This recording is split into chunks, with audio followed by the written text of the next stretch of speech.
As a law enforcement officer, I attest that my fundamental duty is to serve mankind, to safeguard lives and property, to protect the innocent against deception, the weak against oppression or intimidation, and the peaceful against violence or disorder, and to respect the constitutional rights of all persons to ensure liberty, equality, and justice.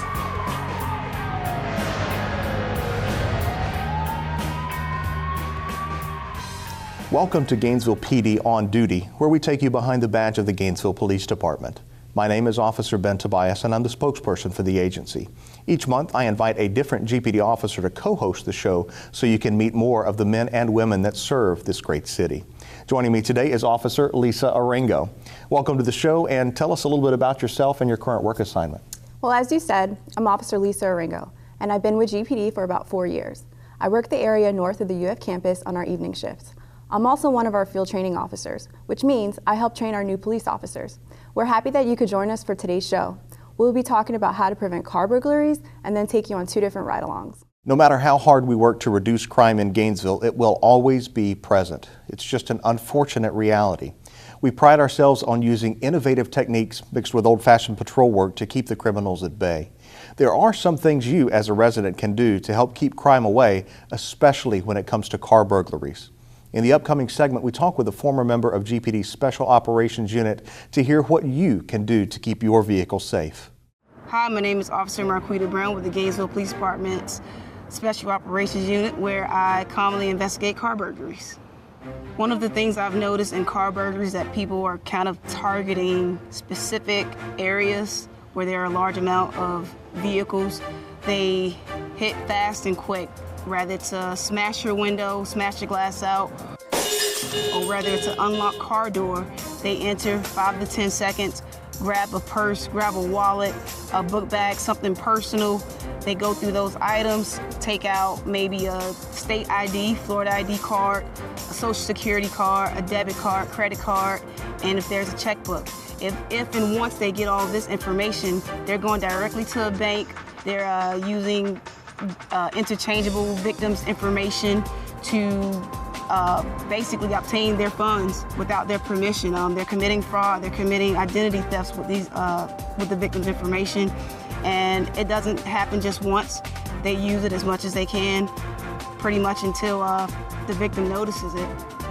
They watch people go in and out of locations, new cars that comes in, vehicles that are leaving, vehicles that have been sitting for maybe over 30 minutes or so.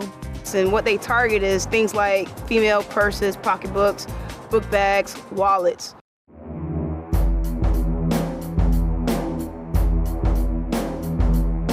Well, what happens is people try to hide them, but I don't think that they hide the items well enough.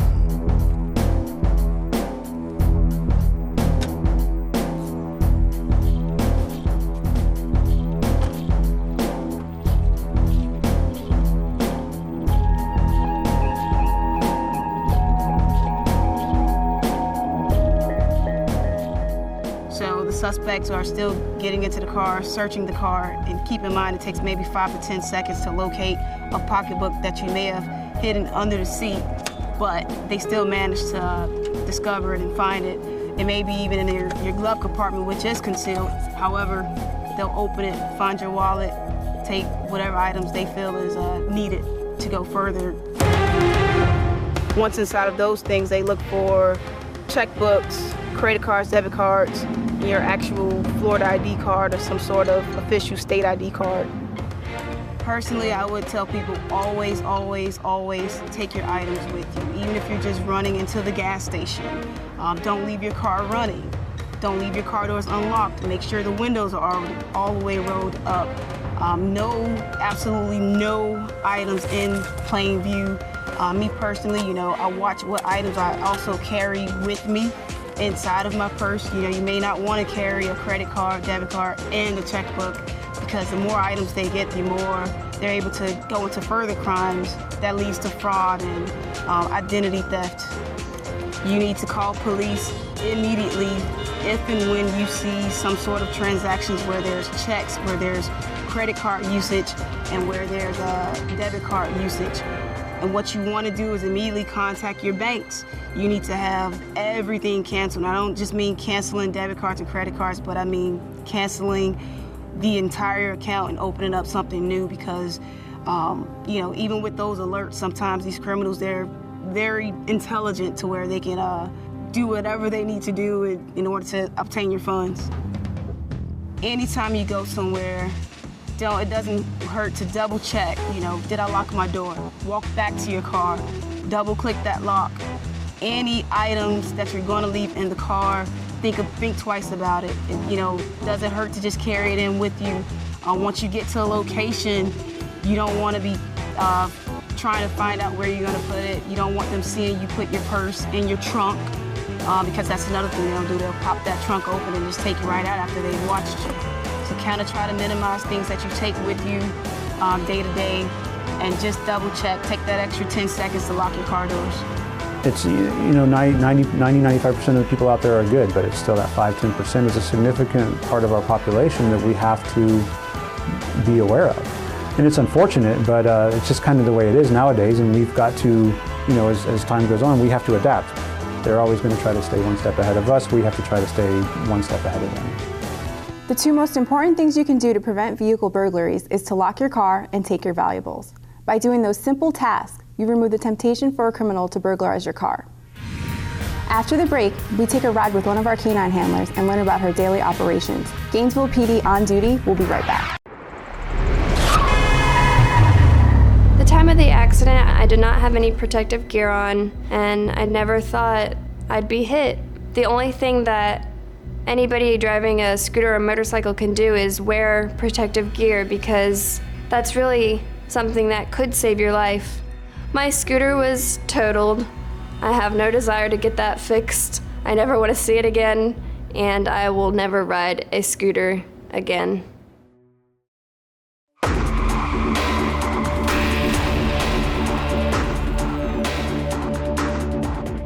You don't think it's gonna happen.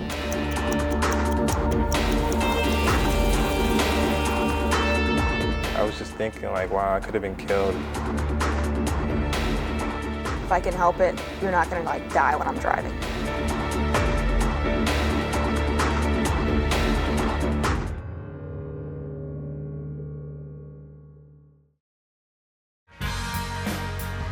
I will maintain courageous calm in the face of danger, scorn, or ridicule.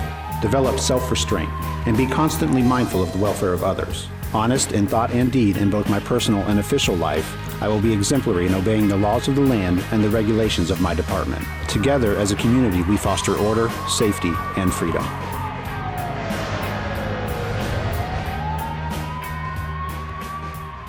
Police canines are a vital tool to any police department. Here in Gainesville, we are lucky to have coverage almost 24 hours a day with a canine team. They have the ability to track fleeing felons, detect narcotics, help find missing persons, and their mere presence offers extra security. Recently, the crew took a ride with Officer Amanda Cummings to see what an average day is for her. You may remember her canine named Axe, who you've seen on a previous episode.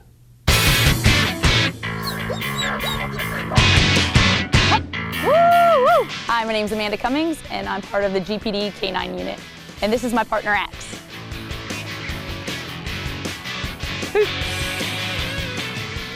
This is Axe. He's a 3.5-year-old German Shepherd, and we've been together for about a year and a half. He's a goofy dog. They always tell us in canine school, and our trainer still tells us, everything runs down leash. If you're confident in your dog's gonna be confident. If you're timid, your dog's gonna be timid. It all runs down leash. And so for Axe, it's kind of funny because I think about that. He likes to ride on my computer sometimes too, We'll watch that guy run. Yeah, he's watching him run. He's goofy on his recalls. Recalls are where a decoy runs down the field and you send your dog and you recall him, he cannot engage the decoy. And every time on his recalls, he's gonna circle the decoy and bark at him. And we call it selling wolf tickets. And we were like, oh, Axie's doing his wolfsies. All the guys make fun of him. So it's kind of a good camaraderie, and they're kidding me, but they're serious at the same time. It's kind of like me. He likes the constant go. He's big and goofy, and he's just one of those dogs that can get along with everybody. And he'll jump on you and lick you, you know, until it's time to do work. And then when it's time to do work, he transitions. So that's what makes him really cool to me is like at home, I can have little kids around and around my family, he's completely fine. You want one like this? You want one look like that? See, he's friendly. He don't care. See? Mwah, and kiss him right on the face.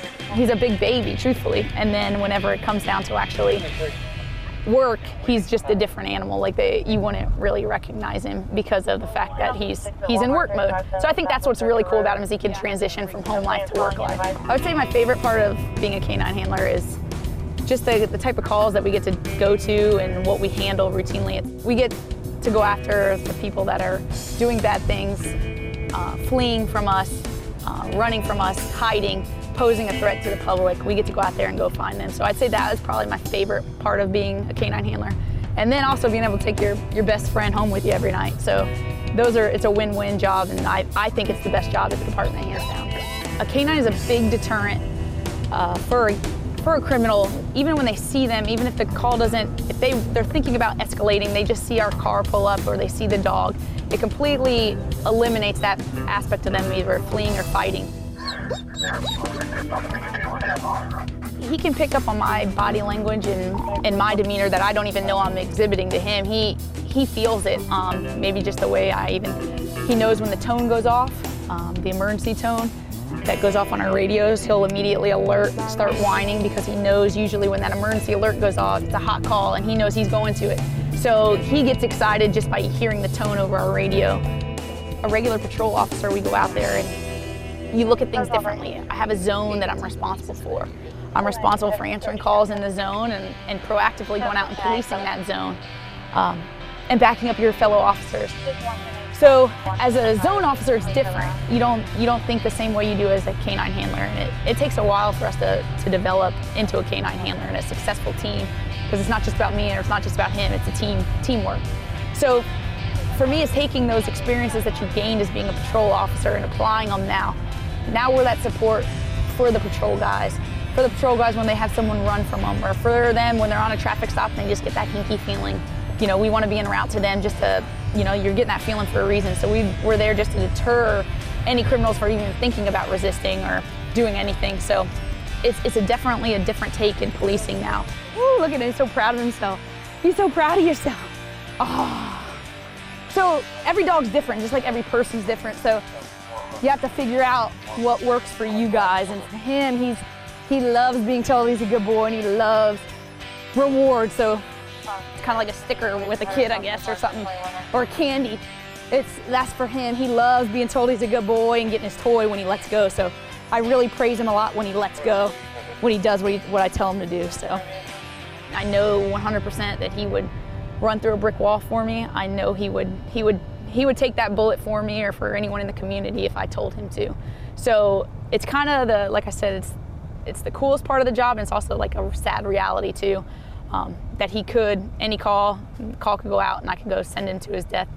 You know, it's just very hard. I know I would probably be off work for a long time and I'd be very distraught because I'm around him more than anyone. So to me, it's kind of one of those things that I don't know how I would deal with it, and I pray it never happens, but if it does, I know that that's his job and I know he would die doing what he loves to do. This is my dream job, 100%. It's the only thing I've ever wanted to do.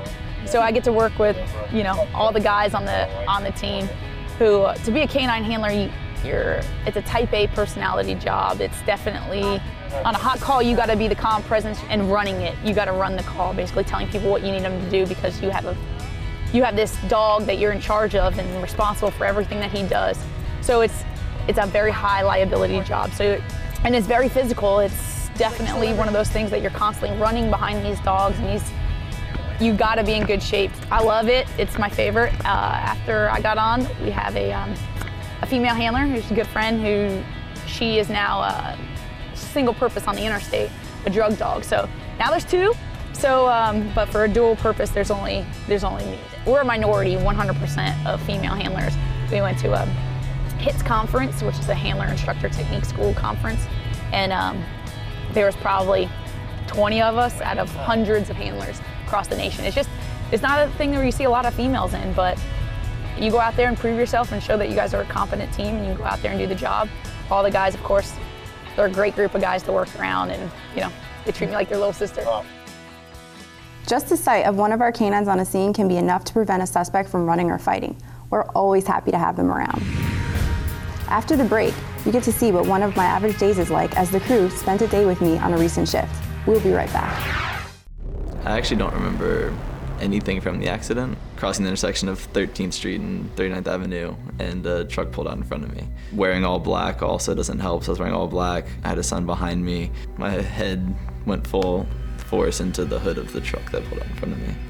I would definitely not be here if I hadn't been wearing a helmet. I would still ride again, but I would ride knowing that I risk my life every time I get on the bike. I think everyone should know that.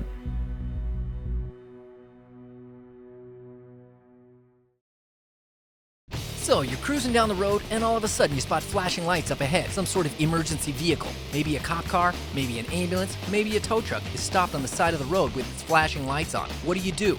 If you answer, just keep right on going. Wrong. Sorry, try again. When an emergency vehicle or tow truck is stopped on the roadside with its lights flashing, it's your job to move over or slow down 20 miles per hour below the speed limit. That's right, move over and give them some room, or slow down if you just can't change lanes. That is unless you like paying tickets, because that's just what you'll get, a big, fat ticket. So here's the deal. Keep your eyes on the road at all times and watch the road up ahead, not just what's right in front of your hood. Anytime you see an emergency vehicle or tow truck on the side of the road, move over a lane or slow down to 20 miles per hour below the speed limit. Give them the space they need to do their job safely. Hey, these folks are looking out for you, so look out for them too, will you? Move over, Florida. It's the law. A message from the Florida Highway Patrol, paid for by the Florida Department of Transportation.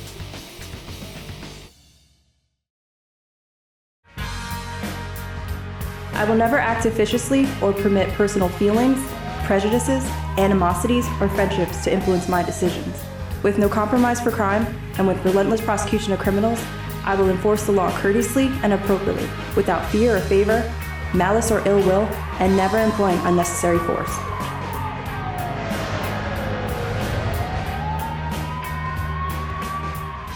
As she told you earlier, Officer Orengo patrols the area north of UF campus on GPD's evening shift. She works from 4 in the afternoon until 3:30 in the morning. Our evening shift is easily the busiest shift of police work. Officer Orengo has a large area of responsibility that includes both commercial and residential areas. Let's see what an average night is like for her.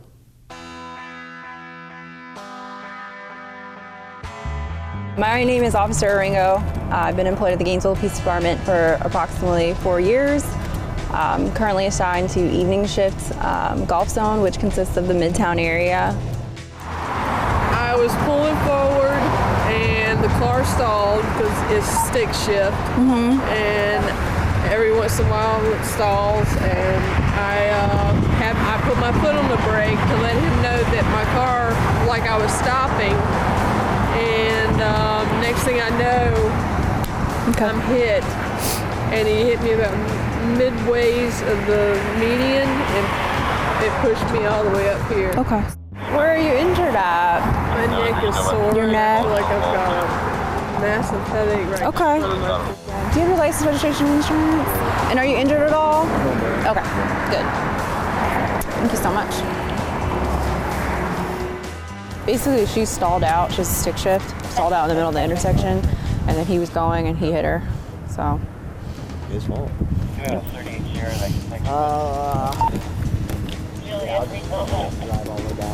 Just go in the turn lane, or you're gonna have him go in the turn lane, or go that way. All right. So we responded to a traffic crash, minor injuries, basically a fender bender from behind. We just want to get out the road because it's a hazard. You know, sometimes people are texting or they're just not paying attention, or, you know, the lights, people see lights and it just makes them kind of nervous. So now we're in a safe location off the roadway and we're all safe, even the other drivers and ourselves. The other officer was assigned to this call. I came to assist because he was a little bit of a ways away. So I got all the information, and then we're gonna just do a driver exchange initially. And then, unfortunately, we do have to issue some citations, and then we're going to do a traffic crash report. I'm originally from New York, New Jersey area, and I got my bachelor's degree from Rutgers. I worked at the Monmouth County Prosecutor's Office there, and then I moved to Jacksonville, and I worked at the Jacksonville State Attorney's Office as a paralegal. And And then I did some defense work for a private law firm, which was awesome. I learned a lot. I decided to do the police academy, went to the police academy in Jacksonville. During that time, unfortunately, a lot of agencies were cutting down on officers, and GPD was actually hiring. They hired me. I finished work on a Friday, got started at GPD on a Monday. We responded to a call earlier in the evening, in reference to a concerned father about his son, who's an adult and, suffering some sort of mental illness, and just basically concerned regarding some paranoia statements that he made. He's been texting and sending messages. He thinks that I'm trying to kill my wife with spiders, and just disowned me. Just yesterday we were in a motel together, and everything was fine. This morning he was fine, he was cooking. How old is he? And he's 33, but he has a history of mental illness. Yeah, what's he diagnosed with? Bipolar. Okay. Is he on his medication? No, he's not. When's the last time he's taken his medication? Maybe 2 or 3 years ago. Okay, so it's been a while. Okay. And he's very paranoid. Okay. And he made any threats to kill himself or anything like that? No. Has he made any threats to kill you? No, but just his body language. Yeah, so it's causing you concern. Yeah. Okay. And he's at my mom's house right now. What I'm hearing is that maybe he's, that, like you said, he's diagnosed, he has some mental illnesses that he's obviously not taking medication for. And then he's in some sort of crisis right now, that it sounds like it. Yeah, okay. This is so, real quick. But what would you like me to do? Would you like me to go talk to him and evaluate him a little bit, or? I mean, I'm pretty sure he's going to tell you that there's nothing wrong. Of course, yeah. Some people are open about what they're feeling and everything like that. So I'm heading to your mother's house now with another officer, and then we'll go from there, and I'll update you again, okay? And right now we're checking locations that he may be at because he's not from the area, and we just want to make sure he's okay and evaluate him for his well-being. Adrian! The family said they last saw the subject at their home. We went there first to see if he was there. When we arrived, there were some lights on, but the door was completely open with the front glass door there. We called his name several times, didn't hear anything, and we just wanted to make sure he's okay. And then from there, we contacted the family member so we could get permission to enter the home and search the home with him to check the well-being of the subject. You have reached the voicemail box of... Hey Adrian, it's Mom. I'm just wondering where you are. Give me a call.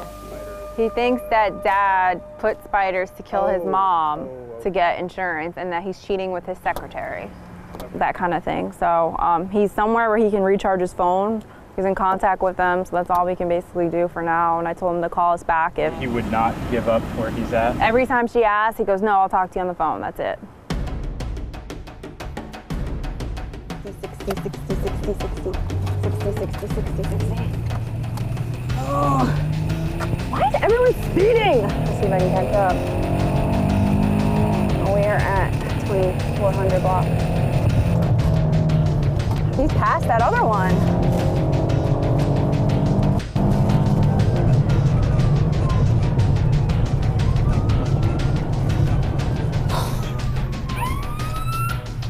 Call through 1050. Driver, when safe, pull into the parking lot.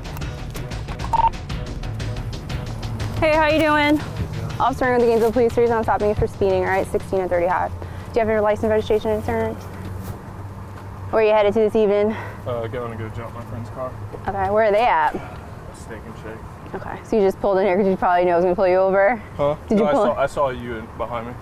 Yeah. Oh, well, I was going to... You were what? I was going cut through. Okay. To Steak and Shake? Huh? No, because the light was red to turn. Oh, gotcha. Thank you so much. Any recent tickets, anything like that?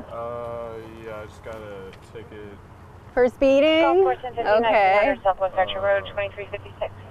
Probably a month ago. A month ago? Is that all taken care of? Yeah, yeah. Okay. Any guns in the vehicle?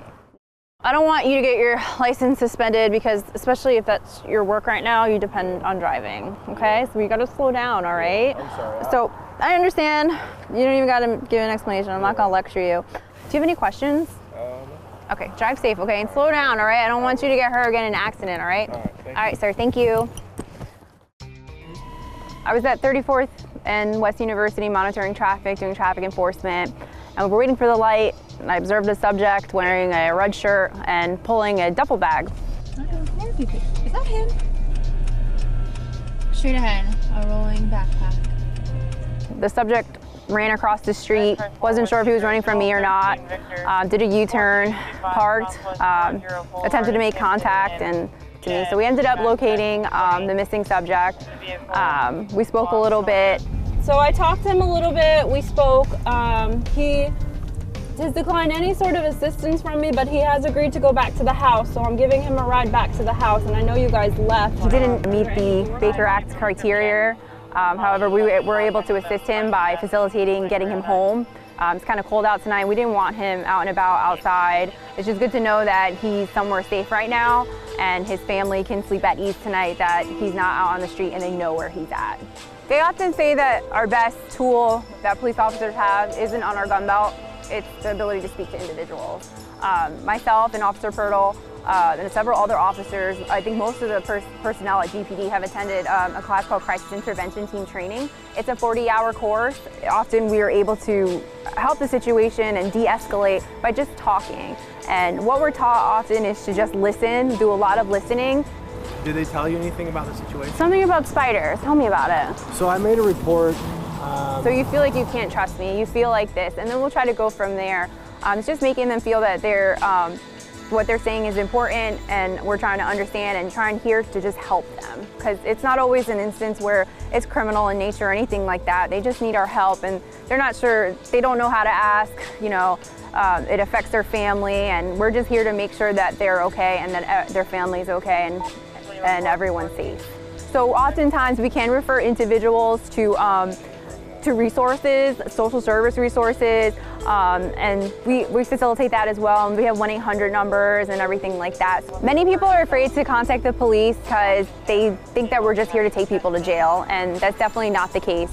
If you know someone or have a loved one that's going through a crisis, please don't be afraid to call. These are situations where we're here to help. That's all we're here to do, and make sure everyone's okay. We'd rather be there to step in an early intervention and get individuals the resources that would be most helpful. I hope you enjoyed that brief look into what an average night for me is like. Each night is different, and that's one of the things I enjoy about being a Gainesville police officer. Well, that's it for this episode of Gainesville PD On Duty. Be sure to find us online on Facebook or Twitter or by visiting GainesvillePD.org. You can learn more about the Gainesville Police Department and even watch previous episodes. We encourage you to contact us with any suggestions you may have or what you would like to see in future episodes. Let us know if you like what we are doing or if there's anything we can do better. A quick announcement, GPD will be holding a town hall meeting on Wednesday, January 27th at 6 p.m. It will be right here in the Hall of Heroes. The meeting will include a review of 2015, and Chief Jones will be announcing a reorganization of the department for 2016, which we will be featuring on the show in an upcoming episode. We'll see you again soon for another episode of Gainesville PD On Duty. I recognize the badge of my office as a symbol of public faith, and I accept it as public trust to be held, so long as I am true to the ethics of the police service. I will constantly strive to achieve these objectives and ideals, dedicating myself before God to my chosen profession, law enforcement.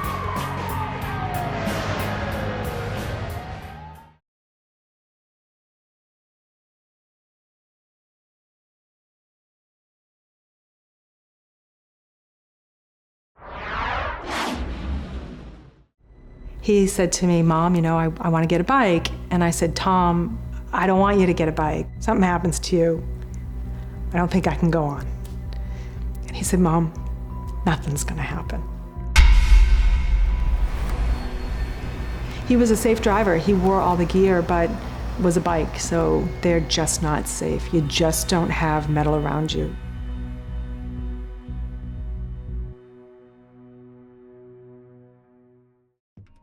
Burglaries and robberies have become serious concerns in our city. This crime is referred to as a crime of opportunity because most criminals look for the path of least resistance. Protect yourself. Don't become a target. Lock your doors and keep expensive items out of plain view. For crime prevention information, go to GainesvillePD.org or call the Gainesville Police Department's Crime Prevention Office at 334-2479. Protect yourself. Don't become a target.